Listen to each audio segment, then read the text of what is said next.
আলহামদুলিল্লাহ, সম্মানিত উপস্থিতি, আলোচনায় আছে। নিশ্চয়ভাবে তার পূর্বে একটি ঘোষণা, আমাদের তিনতলায় আলোচনায় আছি, পরে কথা বলি। আলোচনায় আছি, ওই জায়গার মধ্যে এখনো দাঁড়ানো আছে। আলোচনায় দাঁড়ছে। ওই জুলারা একটু সেখানে পরিবর্তন করে নিয়ে আসেন। আলহামদুলিল্লাহ, এখনই আমাদের আলোচনা শুরু হবে। তার পূর্বে আমাদের সংক্ষিপ্ত একটি পুরস্কার বিতরণী অনুষ্ঠান চলছে। আমরা এখন পুরস্কার বিতরণীটা খুব সংক্ষেপে শেষ করব। আসুরা ট্যাঙ্কের আলফিক ও আকীদা বিভাগ, এই বিভাগের ছাত্রদের বিশেষ একটি পুরস্কার বিতরণী অনুষ্ঠান। সেই পুরস্কারটি হচ্ছে আকীদার উপরে আলফিক বিভাগের ছাত্ররা উসুলুস সালাসা একটি কিতাবের নতুন মুখস্থ করেছে এবং আহলে সুন্নাহ ওয়াল জামাতের আকীদা সম্বলিত সবগুলো ইমাম ইবনে আবি দাউদ রাহিমাহুল্লাহ তিনি 40 লাইন কবিতার মধ্যে এগুলোকে জমা করেছেন। আমাদের আলফিক এবং আকীদা বিভাগের ছাত্ররা এগুলো শুরু থেকে শেষ পর্যন্ত মুখস্থ শুনিয়েছে এবং শাইখুল ইসলাম ইবনে তাইমিয়া রাহিমাহুল্লাহ লিখিত আকীদা বিশ্ববিখ্যাত কিতাব আল আকীদা আল ওয়াসিতিয়া কিতাবটি আমাদের আলফিক বিভাগের এবং আকীদা ছাত্ররা শুরু থেকে শেষ পর্যন্ত মুখস্থ শুনিয়েছে।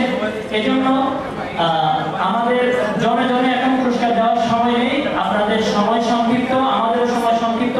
এজন্য আমাদের সকল ছাত্রের পক্ষ থেকে, আমাদের আলফিক এবং আকীদা বিভাগের ছাত্রদের পক্ষ থেকে পুরস্কার গ্রহণ করবেন আলফিক এবং আকীদা বিভাগের অন্যতম শিক্ষক শেখ খালিদ আব্দুল্লাহ মাদানী। পুরস্কার গ্রহণ করবেন আমাদের বিভাগীয় প্রধান প্রফেসর ডক্টর আবু বকর মোহাম্মদ জাকারিয়া মজুমদার হাফিজাহুল্লাহ। ওনার পক্ষ থেকে পুরস্কার গ্রহণ করবেন আলফিক বিভাগের আকীদা বিভাগের সম্মানিত শিক্ষক শেখ খালিদ আব্দুল্লাহ মাদানী। সবার পক্ষ থেকে হয়ে গিয়েছে। আলহামদুলিল্লাহ, আলহামদুলিল্লাহ।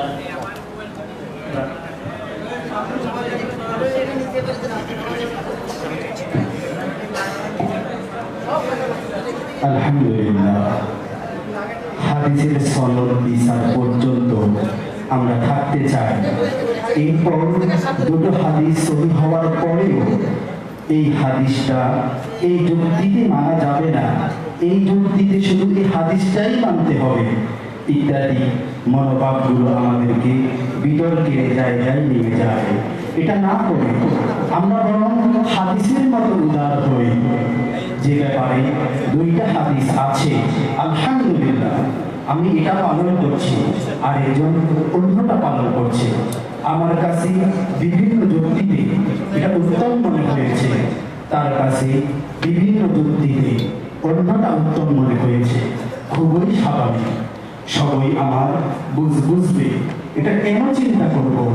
অমীয় বাণী professor doctor Khandaker Abdullah Jahangir sir রহিমাহুল্লাহ।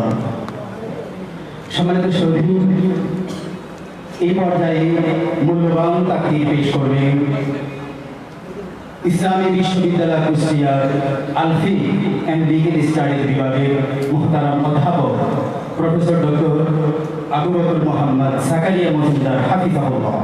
Professor doctor Abu Bakr Mohammad Zakaria Majumder হাফিজাহুল্লাহ স্যারকে তার মূল্যবান তাকে পেশ করার জন্য সবিনয় অনুরোধ করছি। আসসালামু আলাইকুম ওয়া রাহমাতুল্লাহি ওয়া বারাকাতুহু।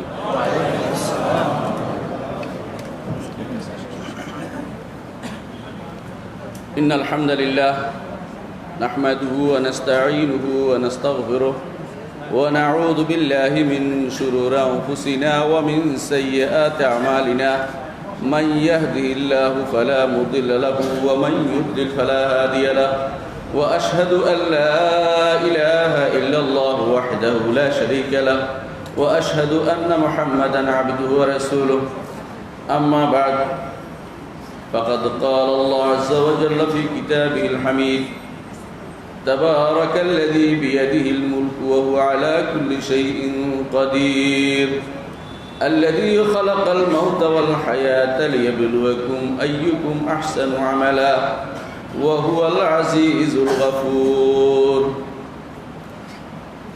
الحمد لله আজকের এই মহতী মজলিসে উপস্থিত থাকতে পেরে আমি নিজেকে ধন্য মনে করছি। এখানে এমন লোকেরা আসছে দূর দূরান্ত থেকে, যাদেরকে এখানে আমার জায়গায় বসিয়ে দিল, তারাও আলোচনা করতে পারবে। আমি জানি না কেন আমাকে আলোচনা করতে বলা হয়েছে, শুধু এই জন্যই যে আমি এখানে আসি যাই, হয়তো এই জন্যই, আর কিছু না। যে এখানে আমি যে একদম পড়াই, এটা সবাই জানে। আলফিক আকীদা বিভাগের আমি এখানে পড়াই ছাত্রদেরকে, এটা হতে পারে। আর স্যারের সাথে আমার একটা সম্পর্ক ছিল, মরহুম, আশা করি ইনশাআল্লাহ মরহুম ডক্টর খন্দকার আব্দুল্লাহ জাহাঙ্গীর রহমতুল্লাহ আলী, তার সাথে যে সম্পর্কের কারণে হয়তো আমাকে এখানে বসতে বলা হয়েছে। এই সম্পর্কটা কিসের জন্য হয়? এই সম্পর্কটা কিসের জন্য হয়? সম্পর্ক কি জন্য হয় এটা আগে বুঝতে হবে। সম্পর্ক কিন্তু অনেক রকমের হয়। আরবিতে একটা প্রবাদ আছে, আর তুয়ুরু আলা আশকালিহা তাকা, পাখি তার সমগোত্রীর কাছে যায়। বাজ বা বাজ, কবুতর বা কবুতর, কবুতর কবুতরের কাছে যায়, আর বাজ পাখি বাজ পাখির কাছে যায়, উল্টাপাল্টা করে না। এই যে বাগানে আমরা আসছি, এটা একটা হচ্ছে ইমানি বাগান, ভালোবাসার বাগান। এটা কার ভালোবাসা?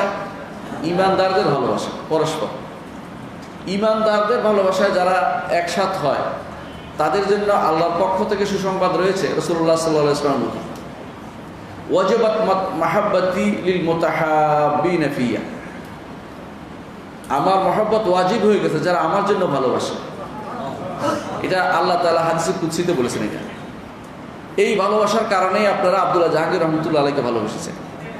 এই ভালোবাসার কারণেই আপনারা এইখানে উপস্থিত হয়েছেন। আর কোনো কারণ নাই, কেউ পয়সা দিয়ে আনতে পারবে না।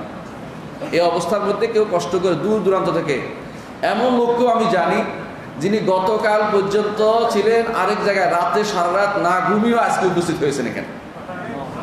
কেন? এটা হচ্ছে ভালোবাসা। এই ভালোবাসা মূল্য শুধুমাত্র আল্লাহই দিবেন, যেদিন আমাদেরকে আলা মানাবিরা মিন নূর, নূরের মিম্বরের উপর উঠাবেন। ইয়াগবিতুহুমুল আম্বিয়া, তাদেরকে নবীরা পর্যন্ত গিফতা করবে। গিফট অর্থ কি? ঈর্ষা। দুইটা অর্থ আছে। একটা হচ্ছে ঈর্ষা করা, ঈর্ষা অর্থ হলো ওরকম যদি হতে পারতাম। আরেকটা হচ্ছে আনন্দ অনুভব করা। দুইটা শব্দ অর্থ আছে। এটা আমাদের অনেকেই একটা অনুভব করে বলে, চিন্তা করে যে নবীরা গিফতা করবে, তাহলে তো এরা বড় হয়ে গেছে। না, এটা নয়। নবীরা এটা নিয়ে আনন্দ অনুভব করে যে আল্লাহর কিছু বান্দা এত উপরে নূরের মিম্বরের উপরে উঠে আছে। এরা কারা? যারা আল্লাহর জন্য একে অপরকে ভালোবাসে। আল্লাহর জন্য একে অপরকে ভালোবাসার এই মর্যাদা অত্যধিক, এত বেশি যে সেটা রাসূলুল্লাহ সাল্লাল্লাহু আলাইহি ওয়াসাল্লাম নিজে বলেছেন যে আরশের নিচে ছায়াও দিবেন তাদেরকে। এই ভালোবাসা কি জন্য হয়? এই ভালোবাসা হয় রাসূলুল্লাহ সাল্লাল্লাহু আলাইহি ওয়াসাল্লামের অনুসরণের কারণে। আর কোনো কারণ আপনি খুঁজে পাবেন না। যত বেশি রাসূলকে অনুসরণ করবেন, তত বেশি আপনার পরস্পর প্রতি ভালোবাসা বাড়বে, এক জায়গায় চলে যাবে। সাহাবায়ে কেরামের ভালোবাসা কি জন্য হয়েছিল? রাসূল কেন্দ্রিক। মদিনায় যখন হিজরত করে আসলেন সাহাবায়ে কেরাম, আনসাররা কি করেছে? তাদের সব কিছু ভাগ বাটোয়ারা করে দিয়ে দিয়েছে। কি জন্য দিয়েছে? রাসূলকে ভালোবেসে। রাসূলকে ভালোবেসে, রাসূলকে ভালোবেসে রাসূল নির্দেশকে বাস্তবায়নের জন্য সারাটা জীবন তারা বিলিয়ে দিয়েছে। আজও তাই। একমাত্র আস-সুন্নাহ ট্রাস্ট যেহেতু রাসূলের ভালোবাসার উপর প্রতিষ্ঠিত, আলহামদুলিল্লাহ, আমরা মনে করি সেটা। এবং রাসূলুল্লাহ সাল্লাল্লাহু আলাইহি ওয়াসাল্লামকে যারা ভালোবাসেন এবং রাসূলের সুন্নতকে যারা ভালোবাসেন, তারাই এখানে উপস্থিত হয়েছেন। আর এইটার উপরেই আমাদের পরীক্ষা হবে। পরীক্ষাটা এটার উপরেই হবে। দুনিয়ার যত পরীক্ষা এটার উপর নির্ভর করবে। এক সালাফকে বলেছিলেন যে আপনি সবসময় হাদিসের দর্শ দেন, কোরআনের দর্শ দেন না কেন? আলী রাদিয়াল্লাহু আনহু তখন বলেছিলেন, যখন তিনি পাঠাচ্ছিলেন ইবনে আব্বাস রাদিয়াল্লাহু আনহুকে খারিজিদের কাছে পাঠিয়েছিলেন। খারিজি কারা জানেন? মানুষকে যারা কাফের বানায়, মানুষকে যারা কাফের বলে, এবং যারা এইটা ভাঙে ওইটা ভাঙে, রাস্তাঘাটে আগুন লাগায়, এরা খারিজি। এটা বুঝতে পারেন, আপনাদের চোখের সামনে আছে প্রচুর। ইবনে আব্বাস রাদিয়াল্লাহু আনহুকে যখন পাঠাচ্ছিলেন এদের সাথে মোনাজারা করতে, যে যাও তুমি যদি তাদের কাউকে ফিরিয়ে আনতে পারো। ওরা তো ওখানে একত্রিত হয়েছে, ওরা আলাদা হয়ে গেছে, যে আমরা আলাদা, এরা মুসলিমদের থেকে, নাউজুবিল্লাহ, সাহাবায়ে কেরামের থেকে নিজেরা ভালো হয়ে গেছে মনে করে, এরা জন্য আলাদা হয়ে গেছিল। নিয়ত কিন্তু খারাপ ছিল না, কিন্তু আমলটা ভুল ছিল। রাসূলের মানহাজ ভুল ছিল। এই জন্য নিয়ত ভালো থাকলে যেন শুদ্ধ হয় না সব কিছু। কামিন মুরিদিন লিল খাইর লাম ইউসিবু, অনেক ভালো ন্যাক ইচ্ছা থাকলেও ইচ্ছাটা পাওয়া যায় না। একদিন আব্দুল্লাহ ইবনে মাসউদ রাদিয়াল্লাহু আনহু তিনি তার ঘরে বসা ছিলেন।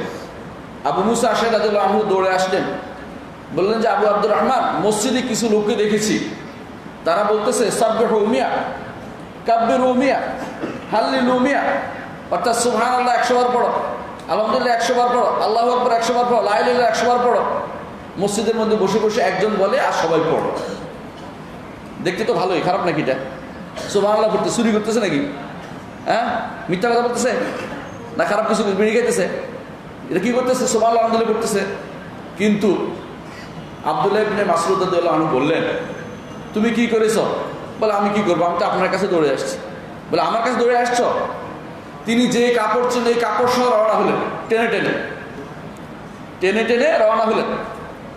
রওনা হয়ে বললেন, হে মসজিদবাসীরা, হয় তোমরা মুহাম্মদুর রাসূলুল্লাহ সাল্লাল্লাহু আলাইহি ওয়াসাল্লামের থেকে ভালো কোনো আদর্শ নিয়ে এসেছো, না হলে তোমরা নিজেরা কোনো কিছু তৈরি করেছো, দুটো একটা বলো। বলতে ইয়া আবু আব্দুর রহমান মা আরাদনা ইল্লাল খায়র, আবু আব্দুর রহমান আমরা তো কল্যাণে চেয়েছি, আমরা খারাপ কিছু করতেছি নাকি? তখন তিনি এই কঠিন শব্দটি বলেছিলেন, কাম মিন মুরিদিন লিল খায়র লাম ইউসিবু, ইচ্ছা ভালো হলেই কাজটা ভালো হয়ে যায়। ইচ্ছা ভালো হলে কাজটা ভালো হয়ে যায়। যে ব্যক্তি মূর্তির সামনে মাথা নত করে রাখছে, সে কি আপনি মনে করেন না সে তার ইচ্ছা খারাপ? ইচ্ছা ভালো থাকতে পারে, সে মনে খুশি করতেছে, কিন্তু কাজটা অনুমোদিত না, কাজটা আল্লাহ তার রাসূল কর্তৃক অনুমোদিত না, এই জন্য খারাপ। ইচ্ছা ভালো হলে ভালো হয় না। আজ দুনিয়াতে মানুষ ইচ্ছা করতেছে অনেক কিছুই, অনেকে খারাপভাবে চিত্রায়িত করতেছে, অনেকে এটা বলতেছে ওইটা বলতেছে, কিন্তু এই ইচ্ছা ভালো হলে ভালো হয়ে যায় না যতক্ষণ পর্যন্ত সেটা মুহাম্মদুর রাসূলুল্লাহ সাল্লাল্লাহু আলাইহি ওয়াসাল্লাম আদর্শ মোতাবেক না হচ্ছে। আমি যে আয়াতটি তেলাওয়াত করেছি আয়াতটি ব্যাখ্যা করবো, এরপর আমি ইনশাআল্লাহ আমার মাইক ছেড়ে দেব। আল্লাহ তাআলা বলছেন, তাবারাকাল্লাযী বিয়াদিহিল মুলকু ওয়া হুয়া আলা কুল্লি শাইইন কাদির। এই আয়াতে পুরোটাই তার তাওহীদের কথা বলেছেন। বরকতময়, পুরো বরকতওয়ালা কে? আল্লাহ। আল্লাযী বিয়াদিহিল মুলকু, যার হাতে সব কিছু রাজত্ব। রুবুবিয়তের পরিচয় দিচ্ছে, যার হাতে সমস্ত সৃষ্টির ক্ষমতা, যার হাতে, তিনি হচ্ছেন রব্বুল আলামিন, তিনি বরকতময়। তাবারাকাল্লাযী বিয়াদিহিল মুলকু ওয়া হুয়া আলা কুল্লি শাইইন কাদির, সব কিছু তিনি করতে সক্ষম। এটা হচ্ছে রুবুবিয়তের পরিচয়। পরেরটা দিচ্ছেন, রিসালাতের কথা বলছেন, লা ইলাহা ইল্লাল্লাহর কথা বলছেন, এখন মুহাম্মদুর রাসূলুল্লাহ বলবেন, আল্লাযী খালাকাল মাউতা ওয়াল হায়াতা লিয়াবলুয়াকুম আইয়ুকুম আহসানু আমালা।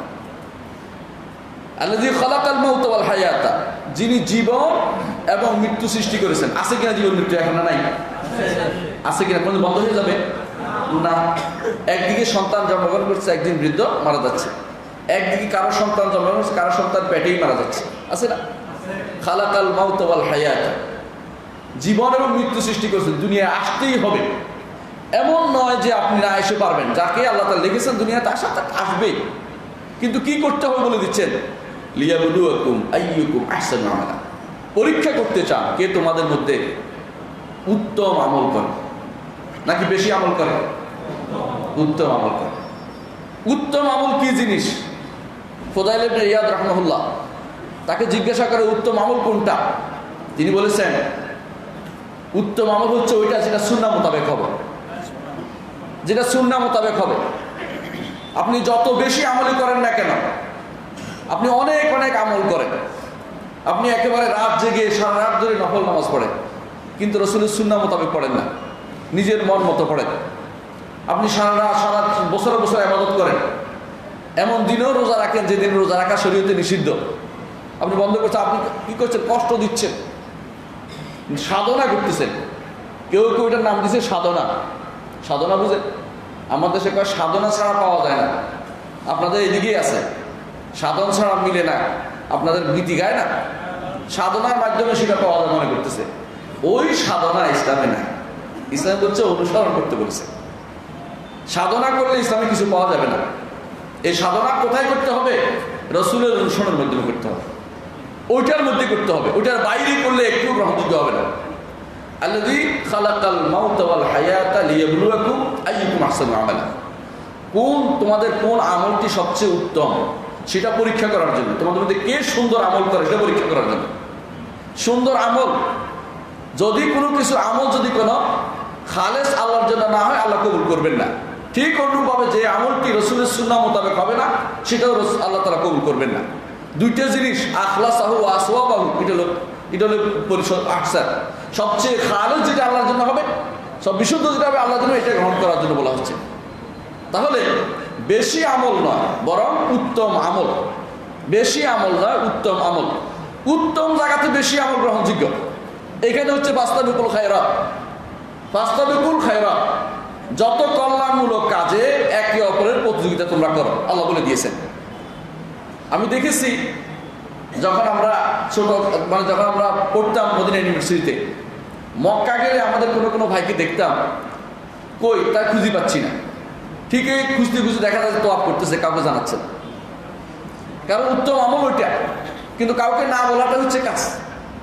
আবার দেখছি এমন মানুষকেও দেখছি, হজের মধ্যেও গেছে কেউ কেউ, যারা দেখেছি আমরা তো ঘুম থেকে উঠে দেখছি লোক নাই, তাকে ঠিকই পাওয়া যাবে মাতাফের ভিতরে তোয়াফ করতেছে। উত্তম আমলটা চিনেছে, সে চিনে বেশি করে করতেছে। এই জায়গাতে কোনো আরেকজনের ছাড় দেওয়া জায়গা না। সফে আউয়াল, প্রথম কাতারে রাসূলুল্লাহ সাল্লাল্লাহু আলাইহি ওয়াসাল্লাম বলেছেন, মানুষ যদি জানতো প্রথম কাতারে কি ফজিলত রয়েছে, তাহলে লটারি না করে সেখানে কেউ ঢুকতে পারতো না, এত কঠিন এখানে হাঙ্গামা শুরু হয়ে দিত। এটা রাসূলুল্লাহ সাল্লাল্লাহু আলাইহি ওয়াসাল্লামের কথা। যারা ইমাম সবাই বলে, এটা অনেকেই বলে প্রথম কাতার থেকে অমুকের জন্য জায়গা ছেড়ে দেয়, এটা কিন্তু সুন্নত না। সুন্নত হচ্ছে যে প্রথম কাতারে আগে আসে তার ফজিলত বেশি, সে আগে দাঁড়াবে, ওকে ঠেলে বের করে দেওয়ার উপায় নেই। রাসূলুল্লাহ সাল্লাল্লাহু আলাইহি ওয়াসাল্লামের ডানে যারা থাকতো তারা কখনো এই জন্য দূরে সরে যেত না।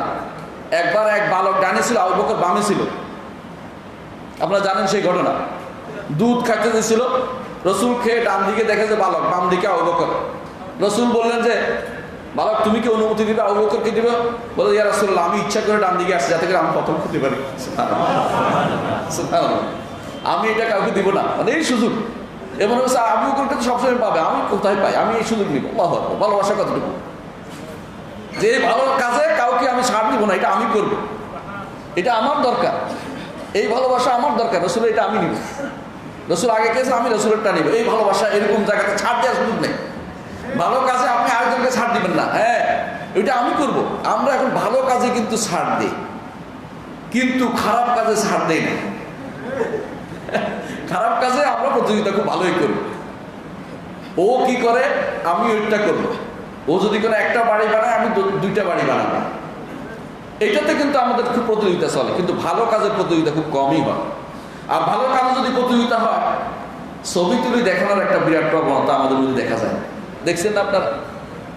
কেউ কেউ মানুষ আমি দেখেছি, তিনি পাথর মারতেছে ইয়ার মধ্যে, ওই যে জামরাতে, যেটা আপনার শয়তান বলেন, তবে শয়তান বলাটা সুন্নাহর বিরোধী না, একটা শব্দ হাদিসে আসছে শব্দটা, ওয়াস শাইতান তার জুনুন শব্দটা, এটা শয়তান না, কিন্তু এটা শব্দটা, এই শব্দের ব্যবহার আছে।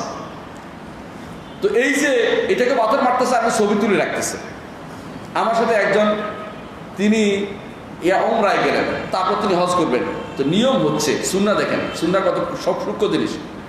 নিয়ম হচ্ছে, কেউ যদি কোনো হজ করতে যায়, যদি হজ এবং উমরার মাঝখানে বেশি দিন বাকি না থাকে, তিনি মাথা কামাবেন না উমরাতে, মাথার চুল ছোট করবেন, তিনি যাতে করে হজের সময় মাথাটা কামাতে পারে। এটা হচ্ছে নিয়ম। অর্থাৎ হজ এবং উমরার মাঝে বেশি দিন পার্থক্য না থাকলে, চুল গজানোর সুযোগ না থাকলে, প্রথমে তিনি মাথার চুল ছোট করবেন উমরাতে, তারপরে হজের মধ্যে মাথা কামাবেন। এটা হচ্ছে সুন্নাহ। আমি একজনকে এটা বুঝালাম, তিনি এটা বুঝলেন না। তিনি কি করলেন, মাথা কামাই বললেন। কেন? তিনি বউর কাছে ওয়াদা দিয়ে আসছেন, মাথা কামাই ছবি তুলে পাঠাবেন। বলেন, এটা সুন্নাহ মোতাবেক কাজ হয়েছে নাকি? না, এটা তো আপনি তার মনের ইচ্ছা প্রকাশ করলেন। তাহলে তিনি ইত্তিবা করলেন, হাওয়া প্রবৃত্তির অনুসরণ করলেন। এখানে রাসূলুল্লাহ সাল্লাল্লাহু আলাইহি ওয়াসাল্লামের সুন্নতের অনুসরণ করেন নাই। তিনি সেই সুন্নতে সওয়াব পাবেন না। কারণ সাহাবায়ে কেরাম রাদিয়াল্লাহু আনহুম আজমাইন যখন তারা মক্কায় আসলেন, রাসূল বললেন যে সবাই উমরা করে গেল, সবাই হালাল হয়ে যাও। সবাই হালাল হয়ে গেছে, কেউ মাথা কামায় নেই, মাথা ছোট করছে। কারণ কয়দিন পরে, 2-4 দিন পরে তাদের আবার হজের ইহরাম বাঁধতে হবে। এই জন্য সুন্নতটা এখান থেকে শিখতে হবে, পদাঙ্ক অনুসরণ করা। কোন কাজটা রাসূল করেছে সেই কাজটা শিখতে হবে, জানতে হবে। সুন্নাহ মুখস্থ নয়, মুখস্থ বিদ্যা নয়। পড়া ব্যতীত সুন্নাহ জানা যায় না। দুর্ভাগ্যবশত আমাদের দেশে বেশিরভাগ মানুষের সুন্নাহ চালু করে নিজের মন মতো সুন্নাহ। কি গদুর খাওয়া সুন্নত পছন্দ, ঠিক আছে, ভালো কথা, কিন্তু মিষ্টি খাওয়ার পরে মিষ্টি খাওয়ার সুন্নত রসুল্লাহর কোন জায়গাটা আছে এটা বলতে পারবেন না। রসুল্লাহ খাওয়ার পর আবার মিষ্টিও খাইছে, এতটুকু বিলাস জীবন পালন করছে রসুল্লাহ সাল্লাল্লাহু আলাইহি ওয়াসাল্লাম কোনোদিন আপনি কি দেখছেন কোনো কিতাবে আসেন? কিন্তু এটা পালন করার জন্য খুব ব্যস্ত, নিজেরা সুন্নত বানিয়ে নিচ্ছি। কেন? এটা আমার মন মতো হচ্ছে তাই। সুন্নাহ মন মতো বানিয়ে নিচ্ছেন এটা না, সুন্নাহ রাসূলুল্লাহ সাল্লাল্লাহু আলাইহি ওয়াসাল্লাম মতো আপনি হয়ে যান। আল্লাযী খালাকাল মাউতা ওয়াল হায়াতা লিয়াবলুয়াকুম আইয়ুকুম আহসানু আমালা। এখন বলতে পারেন যে সুন্নাহ কেন অনুসরণ করব? একজন মানুষের সুন্নাহ আপনি কেন অনুসরণ করবেন? যেহেতু মানুষ, তার কথা আমি কেন শুনবো? এটাই আরবের কাফেররা বলতো, যেহেতু বাশার, আমাদের মতো মানুষ, ওয়ালাইন আতাতুম বাশারাম মিসলাকুম ইন্নাকুম মিনাল্লাহ খাসিরুন, যেহেতু এদের এই লোকের মতো একজন মানুষের অনুসরণ করতে তোমাদের ক্ষতিগ্রস্ত হবে, এরা তারা বলতো মা লিহাযা আর রাসূল ইয়াকুলুত তাআম ওয়া ইয়ামশি ফিল আসওয়াক। এই রসুলের কি হলো, বাজারে হাটে খাবার খায়। রসুল নিজে বলছেন আমি বিয়ে করি, বিয়ে শাদী করছে রাসূল সাল্লাল্লাহু আলাইহি ওয়াসাল্লাম। তাহলে বোঝা যাচ্ছে যে ব্যক্তি মুহাম্মদ রাসূলুল্লাহ সাল্লাল্লাহু আলাইহি ওয়াসাল্লাম বড় কথা নয়, বড় কথা হচ্ছে যেটা আল্লাহ তাআলা বলেছেন ইউহা ইলাইয়া, আমার কাছে ওহী আসে। রসুল যা করেছে সবটা ওহী, এটা বিশ্বাস করতে হবে। কারণ আল্লাহ তাআলা বলেছেন ওমা ইয়ানতিকু আনিল হাওয়া ইন হুয়া ইল্লা ওয়াহয়ুন ইউহা, তিনি তার প্রবৃত্তি থেকে কোনো কথা বলেন না, যা বলেন পুরোটাই ওয়াহী, যা বলেন পুরোটাই ওয়াহী। এমনকি অনেকে বলে থাকে যে রসুল তো একবার খেজুর গাছের মাসালা নিয়ে আসে বলতে থাকে যে একবার রসুল বলেছেন তোমরা দুনিয়ার বিষয়ে বেশি জানো। আমি বলি ওইটাও রসুলের কাছে এই পদ্ধতির শিক্ষা দিয়ে আল্লাহ জানিয়ে দিলেন যে এইটাতে নয়, অন্য জায়গাতে চলবে। খেত খামারের ব্যাপারে রসুলের কথা না, এইটাও শিক্ষা দিলেন আমাদেরকে যে যেগুলি হচ্ছে ইত্তিবা অনুসরণযোগ্য জায়গা সেগুলো নির্ধারণ করে দিয়েছেন রাসূলুল্লাহ সাল্লাল্লাহু আলাইহি ওয়াসাল্লাম। এই জায়গাতে তিনি আল্লাহ তাআলা শিক্ষা দিলেন যে এই জায়গাতে নয়, তিনিও বলেছেন রাসূল এই জায়গাতে নয়। দুনিয়ার বিষয়টা তখন কি, তুমি বিল্ডিং কয়তলা বানাবে, বিল্ডিং কোন দিকে দরজা করবে, কোন দিকে জানালা করবে, এটা রাসূলের কাজ না, এটা তোমার কাজ, এটা তুমি করতে পারো। কিন্তু যেটার সাথে দিন জড়িত আছে এটা অবশ্যই রাসূলুল্লাহ থেকে নিতে হবে, যেটা সওয়াবের আশা করে রাসূলুল্লাহ সাল্লাল্লাহু আলাইহি ওয়াসাল্লাম থেকে নিতে হবে, নিজের মন মতো চললে হবে না। কারণ ওমা ইয়ানতিকু আনিল হাওয়া ইন হুয়া ইল্লা ওয়াহয়ুন ইউহা, আল্লাহ তাআলা তার নবীকে যা করতে বলেছেন সবটাই ছিল ওয়াহী, নিজের মন মতো কোনো কথা তিনি আমাদের শেখান নাই। দ্বিতীয় হচ্ছে রাসূলুল্লাহ সাল্লাল্লাহু আলাইহি ওয়াসাল্লাম, তাকে আল্লাহ তাআলা বলে তার সম্পর্কে আল্লাহ বলেছেন যে মাইয়ুতি রাসূলা ফাকাদ আতা আল্লাহ, যে রাসূলের আনুগত্য করলো সে আল্লাহর আনুগত্য করলো। ওয়ামান তাওয়াল্লা ফামা আরসালনাকা আলাইহিম হাফিজা, যে মুখ ফিরালো আপনাকে তার উপরে আমি রক্ষক হিসেবে পাঠাইনি। তাহলে যে মুখ ফিরাবে তার কি বিধান, এটা রাসূলুল্লাহ সাল্লাল্লাহু আলাইহি ওয়াসাল্লাম বলে দিয়েছেন। তিনি বলেছেন কুল্লু উম্মতি ইয়াদখুলুল জান্নাতা ইল্লা মান আবা, আমার প্রত্যেকটি উম্মত জান্নাতে যাবে। উম্মত যারা মানে আপনি আমি যারা কবুল করেছে, উম্মত দুই প্রকার, একটা উম্মতে দাওয়া, একটা উম্মতে ইজাবা। যারা ওই উম্মত যারা কবুল করেছে দাওয়া, এরা উম্মতে, এটাকে বলা হয় উম্মতে ইজাবা, কবুল করেছে আমরা যেমন আপনারা। আর উম্মতে দাওয়া বাইরে, ওদের উদ্দেশ্য না, যেমন ইহুদি নাসারা উম্মতে দাওয়া, এরা উম্মত। এখন পৃথিবীতে যারা আছে, যত মানুষ আছে, জিন আছে, সবগুলো রাসূলের উম্মত, কিন্তু কেউ কবুল করেছে, কেউ কবুল করে না। যারা কবুল করেছে এটাকে বলা উম্মতে ইজাবা, যারা কবুল করে না উম্মতে দাওয়া বলে ওদেরকে। রাসূল বলেছেন আমার এই উম্মতের মধ্যে প্রত্যেকটি মানুষ যারা ইজাবা কবুল করেছে জান্নাতে যাবে, ইল্লা মান আবা, তবে ওই ব্যক্তি জান্নাতে যাবে না যে আমাকে অস্বীকার করবে। সাহাবা কেরাম বললেন ইয়া রাসূলুল্লাহ খাবা ওয়া খাসির, খাবা ওয়া খাসির, ওই ব্যক্তি সে ক্ষতিগ্রস্ত হবে, তার জীবন বিপন্ন হবে, ক্ষতিগ্রস্ত হবে সে। কে আপনাকে অস্বীকার করবে, কে আপনাকে অস্বীকার করবে? রাসূলুল্লাহ সাল্লাল্লাহু আলাইহি ওয়াসাল্লাম বললেন মান আতাআনি দাখালাল জান্নাহ, যে ব্যক্তি আমার আনুগত্য করলো সে জান্নাতে প্রবেশ করবে। ওয়া মান আসানি ফাকাদ আবা, আর যে কেউ আমার অবাধ্য হলো, যে কেউ আমার অবাধ্য হলো, আমার কথা শুনলো না, সে তো আমাকে অস্বীকার করবে। বোঝা গেল কেন রাসূলুল্লাহ সাল্লাল্লাহু আলাইহি ওয়াসাল্লামকে অনুসরণ করে যেতেই হবে, এটা হলো বড় কথা। কারণ তার আনুগত্য হচ্ছে আল্লাহর আনুগত্য করা। কোথাও ছোটখাটো ভাগ করা, কিছু মানুষ আছে এখন ভাগ করতেছে কিরকম, এটা তো শরীয়ত না, এটা তো শরীয়ত, এটা এত খোঁজার আপনার দরকার নেই। রাসূল কিভাবে চলেছেন দেখিয়ে দিয়েছেন। রাসূলুল্লাহ সাল্লাল্লাহু আলাইহি ওয়াসাল্লাম তিনি যখন মক্কার কাবাঘর তওয়াফ করেছেন কিনা? করেছেন। যখন তিনি তোয়াফ করতেন প্রথম 3 চক্করে নেচে নেচে তোয়াফ করেছেন। এটাকে বলা হয় রমল। নেচে নেচে তোয়াফ করেছেন। তো আব্দুল্লাহ ইবনে আব্বাস অথবা কেউ ওমর রাদিয়াল্লাহু আনহু জিজ্ঞাসা করলেন যে খলিফাতুল মুসলিমিন, এখন যেই কারণে রাসূলুল্লাহ সাল্লাল্লাহু আলাইহি ওয়াসাল্লাম নেচে নেচে তোয়াফ করেছেন সেই কারণ নাই, কেন করবো এটা? কারণটা কি ছিল জানেন? রাসূলুল্লাহ সাল্লাল্লাহু আলাইহি ওয়াসাল্লাম যখন হিজরত করে মদিনায় গেলেন, মদিনা ছিল সবচেয়ে জ্বরে আক্রান্ত এলাকা, মানে জ্বরের এলাকা, বুঝছেন? জ্বর হইতো মানুষের ওখানে বেশি। তো তিনি যখন আসলেন মক্কা চুক্তি অনুসারে, উমরা তো কাজা হুদায়বিয়ার চুক্তির অনুসারে তিনি যখন মক্কা তোয়াফ করতে আসলেন, কাফেররা বলতে আরম্ভ করলো, দেখো প্রত্যেকটারে মদিনার জ্বর এগুলিকে কাম করে ফেলছে, মদিনার জ্বর এগুলি শুকিয়ে কাঠি হয়ে গেছে, এটা হাঁটতে পারে না, মানে এগুলি এমনি চলে, বদনামি করতেছে। রসুল বললেন যে এদেরকে হাঁটার সময় বীর দত্ততা দেখে হাঁটো, তোয়াফ করবা বীরের মতো তোয়াফ করে হাঁটো, দেখাই দিলেন। তখন সাহাবী বললেন যে আমিরুল মুমিনিন খলিফাতুল মুসলিমিন, আপনি বলেন এখন কি জন্য করবো?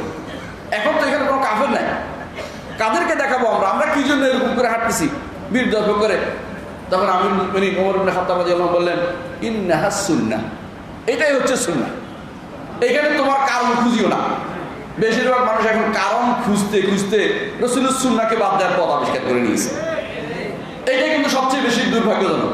এই কারণে হয়েছে, ওই কারণে হয়েছে, এমনকি কাউকে কোনো সুন্নতের কথা বলা হলে আজ এমন অবস্থায় পরিণত হয়েছে আমাদের, সুন্নত কিভাবে না মানা যায় ওই বুদ্ধি আবিষ্কার করে বসে বসে।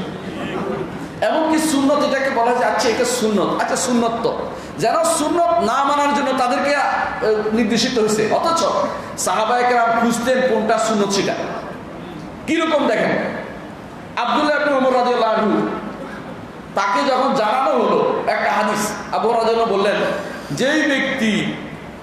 যেই ব্যক্তি অথবা আবু হুরায়রা বলছেন, আব্দুল্লাহ ইবনে ওমর সাক্ষী ছিলেন, যেই ব্যক্তি উপস্থিত ছিলেন তাকে বললেন, যেই ব্যক্তি জানাজার নামাজে শরীক হবে এবং সেইটা নিয়ে ইয়া পর্যন্ত যাবে, জানাজা দাফন পর্যন্ত যাবে, তার 2 কিরাত সওয়াব, 1 কিরাত হচ্ছে উহুদ পাহাড়ের মতো। আব্দুল্লাহ ইবনে ওমর অথবা আবু হুরায়রা তিনি বললেন যে আমি তো একটা জানি, অর্থাৎ যে ব্যক্তি জানাজার সালাতে শরীক হবে তার 1 কিরাত সওয়াব, এটা জানি, ওইটা তো পড়ি নাই কোনোদিন। চলো আমার কাছে সন্দেহ হচ্ছে, গিয়ে জিজ্ঞাসা করলেন উম্মুল মুমিনিন আয়েশা রাদিয়াল্লাহু আনহাকে, মা বলুন তো ঠিক বলেছে কিনা এই লোকটি? আয়েশা রাদিয়াল্লাহু বললেন, লোকটি ঠিক বলেছে। এ হচ্ছে ঘরের মানুষের উপকার। অনেকে যে রাসূলুল্লাহ সাল্লাল্লাহু আলাইহি ওয়াসাল্লাম কেন বিয়ে করেছেন এটা নিয়ে কথা বলে, তারা জানে না যে উম্মতের জন্য তাশরীহ করেছেন মুহাম্মদ রাসূলুল্লাহ সাল্লাল্লাহু আলাইহি ওয়াসাল্লাম। সাহাবায়ে কেরাম কোথাও আটকে গেলে সব সোজা চলে যেতেন যে রাসূলের স্ত্রীকে জিজ্ঞাসা করে আসে। একজন নয় বহুজন, তাদের কোনো সমস্যার সমাধান হলে রাসূলুল্লাহ সাল্লাল্লাহু আলাইহি ওয়াসাল্লামের স্ত্রীদের কাছে জিজ্ঞাসা করতেন। কেউ হাবিবা, কেউ সালামা, কেউ আয়েশা রাদিয়াল্লাহু আনহা, এভাবে তারা জিজ্ঞাসা করতেন, কারণ উম্মতের মধ্যে তারা ফকিহা বলে বিখ্যাত ছিলেন। ফকিহা বলেন যে হ্যাঁ ঠিক বলেছে, 2 কিরাত সওয়াব। তখন আফসোস করতেছে আবু রাদিয়াল্লাহু আনহু অথবা ইবনে ওমর আফসোস করছেন যে লাকাদ ফাররাতনা ফি কারারিতা কাসীরা, হায় রে আমার তো বহু কিরাত ছুটে গেছে। আমরা হলে কি বলতাম, আরে যাও তো তোমার হুজুর ইয়া নিয়ে আমল নিয়ে তুমি এত বেশি দরবেশি করতেছ, তুমি যাও। কিন্তু উনি আফসোস করতেছে যে বহু কিরাত ছুটে গেছে। আর আমরা জানি যে রাসূলুল্লাহ সাল্লাল্লাহু আলাইহি ওয়াসাল্লাম সুসংবাদ দিয়েছেন, তুবা লিমান রাআনি, যারা আমাকে দেখেছে তাদের জন্য সুসংবাদ। কিসের সুসংবাদ? জান্নাতের সুসংবাদ।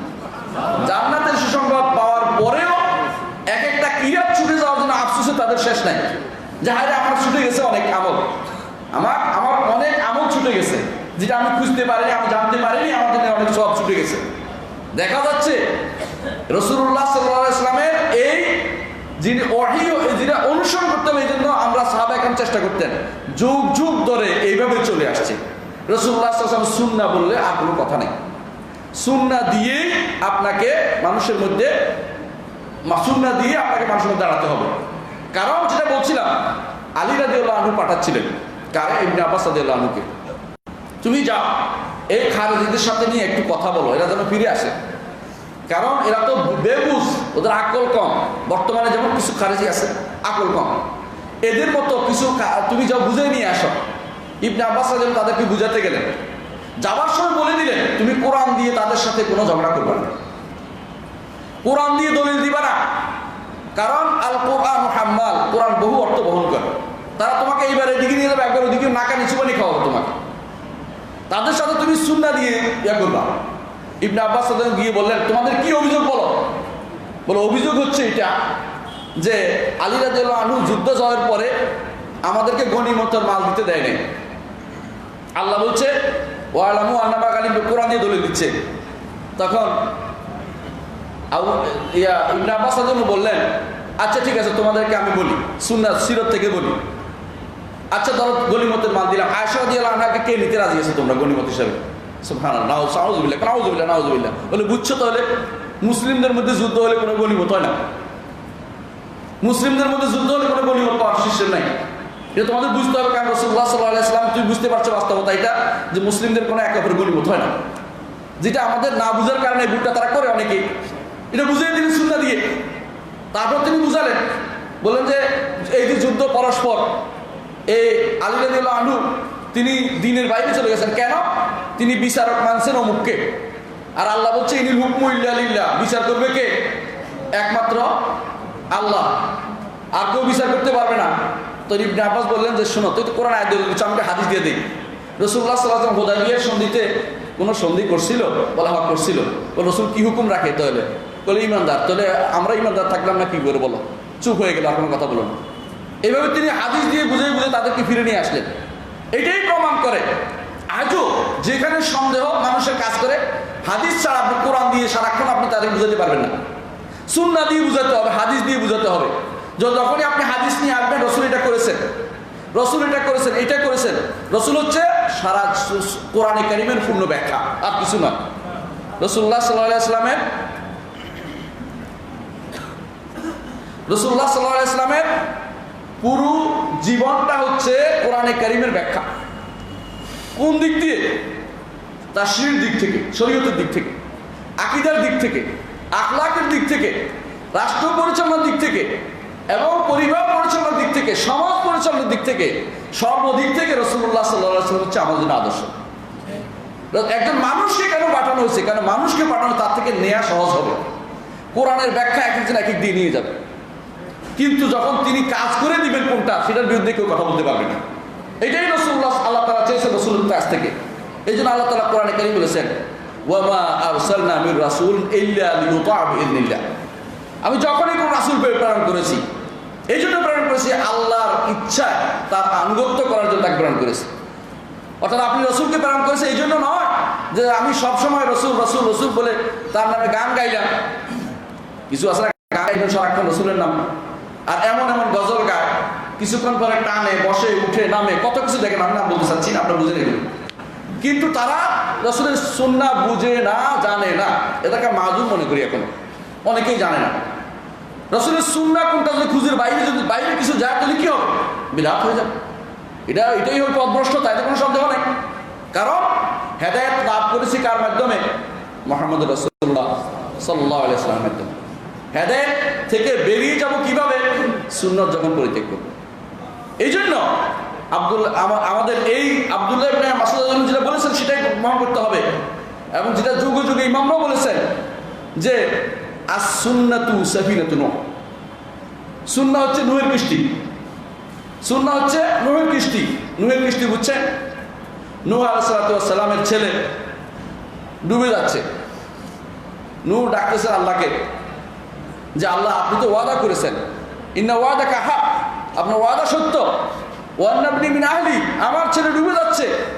ক্বালা ইয়া নূহ ইন্নাহু লাইসা মিন আহলিক। হে নূহ, এ তোমার পরিবারভুক্ত লোক নয়। পরিবারভুক্ত মানে কি? তোমার আহাব বলতে যারা অনুসারী সত্যিকার নবীর, তাদেরকে বলা হয়। নবীর সন্তান হলেও যদি নবীর কথা না শুনে পরিবারভুক্ত হতে পারে না।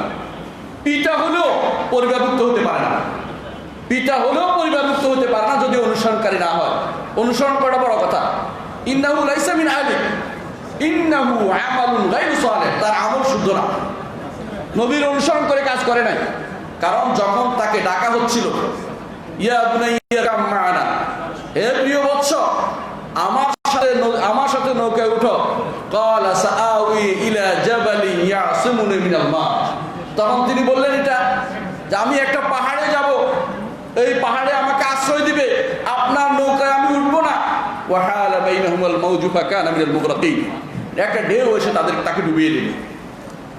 যেহেতু সফিনা নূহ উঠতে পারে নাই, নূহের কিস্তিতে উঠতে পারে নাই, সেহেতু তার কোনো কিছু গ্রহণযোগ্য হয় নাই, সে ডুবে মরতে হলো। আজও যে কেউ মুহাম্মদুর রাসূলুল্লাহ সাল্লাল্লাহু আলাইহি ওয়াসাল্লামের সুন্নতকে অবজ্ঞা করবে, সুন্নতের মর্যাদা কমাতে চেষ্টা করবে, সুন্নতকে অনুসরণ করবে না, সুন্নতের ব্যাপারে তার কাছে কোনো কিছু মনে হয় যেন এটা তো হতেই পারে, কত কথাই বলে, এরকম কিছু মনে হবে, সেই ব্যক্তি পথভ্রষ্ট, ব্যক্তি পথভ্রষ্ট হতে বাধ্য এবং তার জন্য হেদায়েতের কোনো অংশ থাকবে না। যে ব্যক্তি মুহাম্মদুর রাসূলুল্লাহ সাল্লাল্লাহু আলাইহি ওয়াসাল্লামকে অনুসরণ করবে সেই ব্যক্তি হবে, নিজেও আলোকিত হবে, অন্যকে আলোকিত করবে। যে যত বেশি সুন্নতের অনুসারী হবে, আল্লাহ তাআলার কাছে তিনি তত বেশি প্রিয় ব্যক্তিত্ব হবেন। আমরা অনুরোধ করি প্রত্যেককে, আমরা যেন সুন্নতের উপর থাকি, সুন্নত অনুসরণ করি এবং এটা না খুঁজি যে এই সুন্নত কি সুন্নত, বা কেউ এই ভাগ করে ওই ভাগ করে, ভাগ না করে সুন্নতের অনুসরণ করে যথাযথভাবে। তবে বিশুদ্ধটা গ্রহণ করার জন্য বিশুদ্ধটা গ্রহণ করতে হবে, ওই সুন্নত গ্রহণ করতে হবে যে সুন্নত শুদ্ধ সহি সনদে বর্ণিত হয়েছে। বানোয়াট কোনো সুন্নত বানানো দিয়ে, অথবা আপনার বাপ দাদাকে দেখেছেন, অথবা আপনার কোনো আত্মীয় স্বজনকে দেখেছেন, অথবা পীর ফকিরকে দেখেছেন, উস্তাদকে দেখেছেন, সেটা কোনো সুন্নত নয়। সুন্নত হচ্ছে মুহাম্মদুর রাসূলুল্লাহ সাল্লাল্লাহু আলাইহি ওয়াসাল্লাম যেটা বলেছেন সেটা সুন্নত, যেটা করেছেন সেটা সুন্নত, এবং যেটা যেটা অনুমোদন করেছে সেটা সুন্নত, আর যেটা তার স্বভাব চরিত্রের মধ্যে সারা জীবন ছিল সেটা সুন্নত, এবং যেটা তার সৃষ্টিগত বৈশিষ্ট্য সেটা সুন্নত। এবং রাসূলুল্লাহ সাল্লাল্লাহু আলাইহি ওয়াসাল্লাম যে জিনিস পছন্দ করতেন, প্রমাণিত হয়েছে, সেটাও সুন্নত, এবং তার সিরত হচ্ছে সুন্নত। এগুলির মধ্যে আমাদের জীবনটা কাটিয়ে দেওয়া উচিত। আল্লাহ আমাদেরকে এর মধ্যে রাখুন। ওয়া আখিরু দাওয়ানা আলহামদুলিল্লাহি রাব্বিল আলামিন। আসসালামু আলাইকুম।